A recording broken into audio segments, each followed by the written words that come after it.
Good morning students. आप सभी का एमडीएन सीनियर सेकेंडरी स्कूल की ऑनलाइन कक्षा में स्वागत है। आपको जो भी क्लास में पढ़ाया गया है उसी सिलेबस को रिवीजन किया गया है और आपके बैचेस के अंदर इसका एक लिंक भी डाल दिया जाता है कि आप उसको देख लें।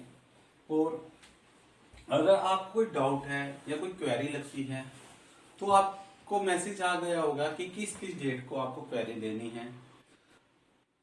ठीक है, अब हमने इसका जो पार्ट 1 पढ़ा उसमें क्या पढ़ा, इंटरनेशनल ऑर्गेनाइजेशन क्या है, कब इसको एस्टेबलाइज किया गया। तो इसका सेकेंड पार्ट पढ़ेंगे हम। इसमें क्या बताता है, what is the role of India in UN. क्या what is the role of India in UNO, कि संयुक्त राष्ट्र संघ के अंदर भारत की क्या भूमिका है। सबसे पहले क्या बताता है वो कि संयुक्त राष्ट्र संघ की स्थापना तथा भारत। कोई स्टूडेंट्स बता सकता है, एनी स्टूडेंट्स, संयुक्त राष्ट्र संघ यूएनओ कब एस्टेब्लिश किया गया, कब किया गया? पहले वीडियो में मैंने बताया था आपको। यस, यू आर राइट, 24 अक्टूबर 1945। वो क्या बताता है कि द्वितीय विश्व युद्ध में संपूर्ण मानवता की भारी हानि उठानी पड़ी अमेरिका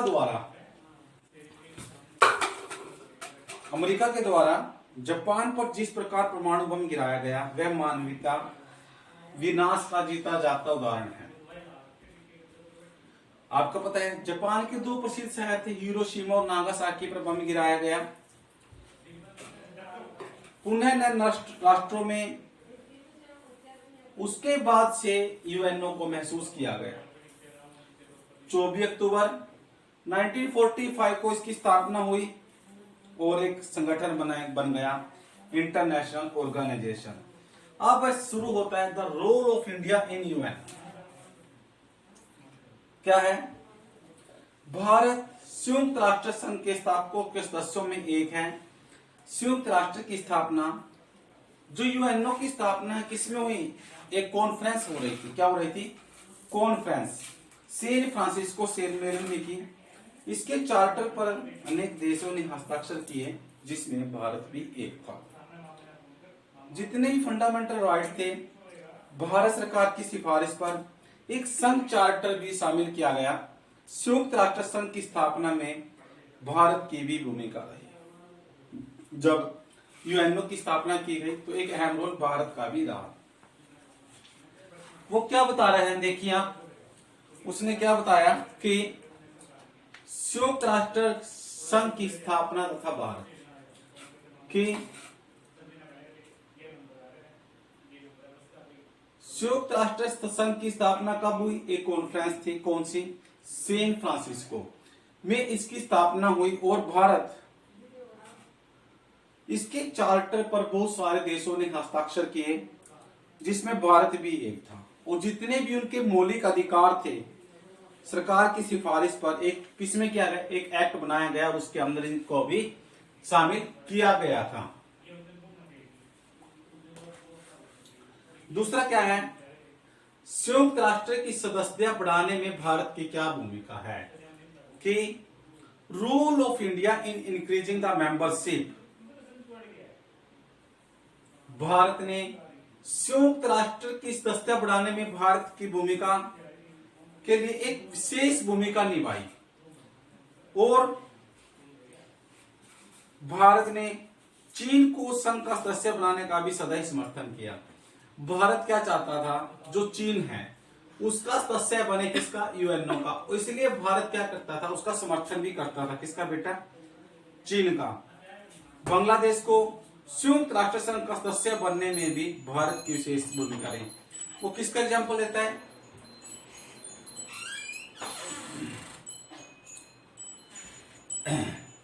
बांग्लादेश। बांग्लादेश जब मेंबर बना किसका? यूएनओ का, तो अहम रोल किसका था?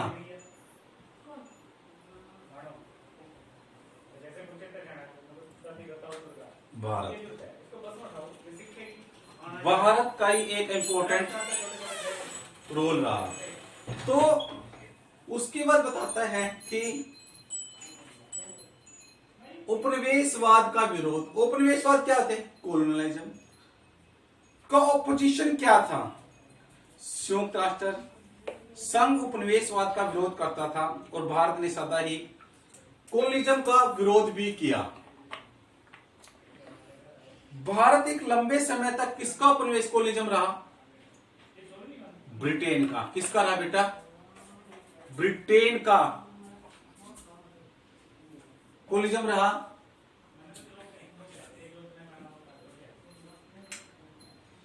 तो जब वो उस उपनिवेशवाद ब्रिटेन का एक लंबे समय तक रहा तो इन राष्ट्रों को पीड़ा यह भली भांति समझता था और भारत ने क्या किया?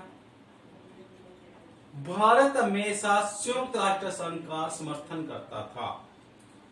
मानव अधिकारों की रक्षा अर्थात ह्यूमन राइट्स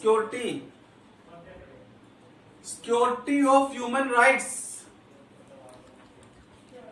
भारत का प्रारंभ से ही प्रयास रहा है कि संयुक्त राष्ट्र संघ मानव अधिकारों की सुरक्षा के लिए बहुत अधिक प्रयास करे।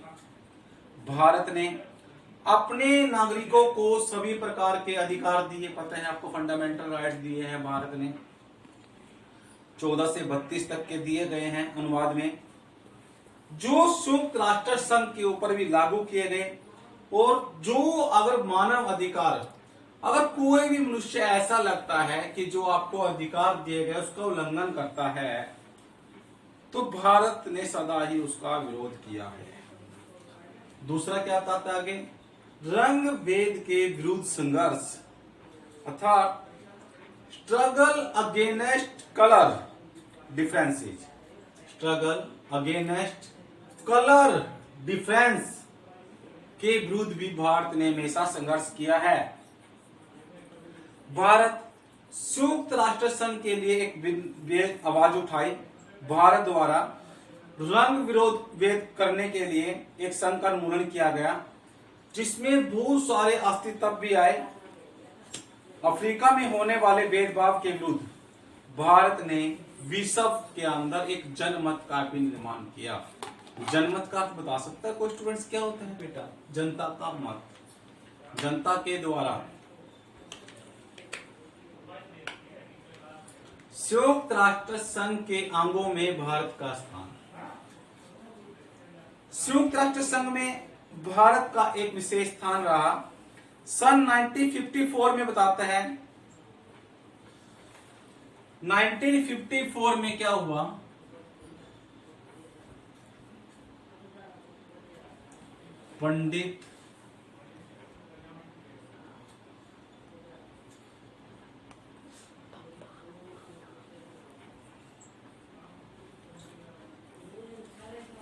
पंडित विजय लक्ष्मी, पंडित विजय लक्ष्मी महासभा की अध्यक्ष चुनी गई थी, निर्वाचित की गई। इसी प्रकार 1965 में डॉक्टर राधाकृष्णन यूनेस्को के प्रधान रहे। क्वेश्चन ये पूछा जाता है कि 1956 में यूनेस्को के प्रेसिडेंट, प्रधान कौन थे? चेयरमैन कौन थे? डॉक्टर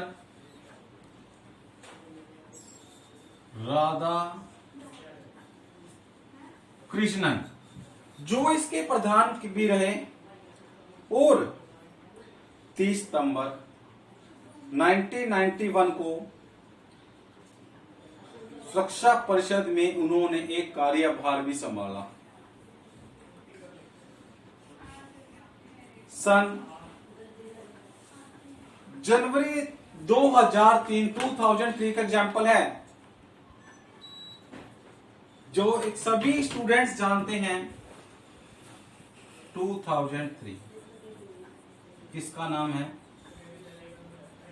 उदाहरण के लिए किरण बेदी, बड़े आईपीएस ऑफिसर, इंपॉर्टेंट है कि यह भी 2003 में किरण बेदी क्या हुई, संयुक्त राष्ट्र की एक नागरिक पुलिस सलाहकार के पद पर नियुक्त हुई। वे इस पद पर आसीन विश्व की प्रथम महिला है। इसी प्रकार 27 अप्रैल 2012 को दलवीर भंडारी इंटरनेशनल कोर्ट के न्यायाधीश नियुक्त हुए, चीफ जस्टिस, और 2018 तक वो अपने पद पर रहे। उसके बाद आता है गुट निरपेक्ष आंदोलन। गुट निरपेक्ष आंदोलन क्या है? Non alignment movement. Non alignment movement, यदि भारत गुट निरपेक्षता की नीति नहीं अपनाता तो संयुक्त राष्ट्र संघ निश्चित रूप से दो गुटों में विभाजित होता। भारत ही गुट निरपेक्ष आंदोलन का संस्थापक है। गुट निरपेक्षता क्या होता है उसने? गुट निरपेक्ष आंदोलन क्या है? नॉन अलाइनमेंट मूवमेंट, कि भारत ने इस गुट को अपनाया। अगर भारत इसकी पॉलिसी नीति को नहीं अपनाता तो संयुक्त राष्ट्र संघ निश्चित रूप से दो गुटों में बढ़ जाता। सामाजिक तथा आर्थिक समस्याओं के समाधान में भारत का योगदान। भारत को सबसे पहले यह भी विश्वास था कि विश्व के सभी राष्ट्र तभी अपना संपूर्ण विकास कर सकते हैं जब सामाजिक और आर्थिक समस्याओं को पूर्ण रूप से समाप्त कर दिया जाता है। भारत ने आर्थिक रूप से पिछड़े देशों के विकास पर विशेष बल दिया।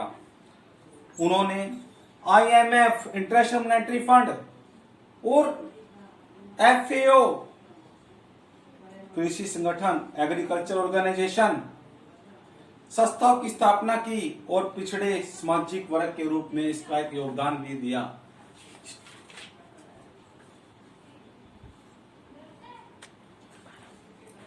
आगे क्या है? निशस्त्रीकरण में भारत का सहयोग। कोऑपरेशन ऑफ इंडिया डिसमेंट,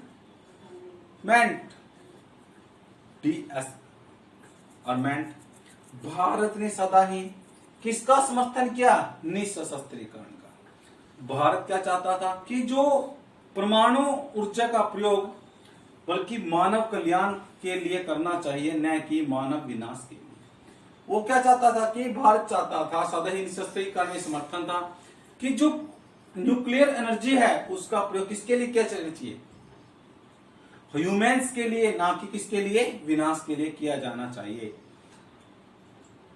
संयुक्त राष्ट्र संघ ने हमेशा महासभा और सुरक्षा परिषद, काउंसिल ऑफ सिक्योरिटी के कार्य को कहा है। विश्व शांति के लिए भारत की तत्परता को देखते हुए 2 अक्टूबर को प्रतिवर्ष अंतर्राष्ट्रीय हिंसा दिवस के रूप में मनाने का निर्णय भी लिया गया। अब आगे क्या है? Role of India in preparation of UNO charter, कि उसकी भूमिका क्या थी? आगे क्या बताता है कि भारत संयुक्त राष्ट्र के उन सदस्यों में से है जिनमें एक चार्टर निर्माण ने बहुत भूमिका निभाई। और भारत ने क्या कहा कि आर्थिक व सामाजिक न्याय का संघ चार्टर को विशेष ध्यान होना चाहिए। इस प्रकार चार्टर के निर्माण में भारत का विशेष योगदान भी रहा है। अब इंटरनेशनल पीस एंड सिक्योरिटी में क्या है? आपने बहुत सारी प्रॉब्लम आती है। एक है कोरिया का युद्ध। कोरिया समझ प्रॉब्लम पता है? ये जो कोरिया वार है, बुक में नहीं दिया गया शायद, 1950 क्या बात है जब कोरिया वार हुआ।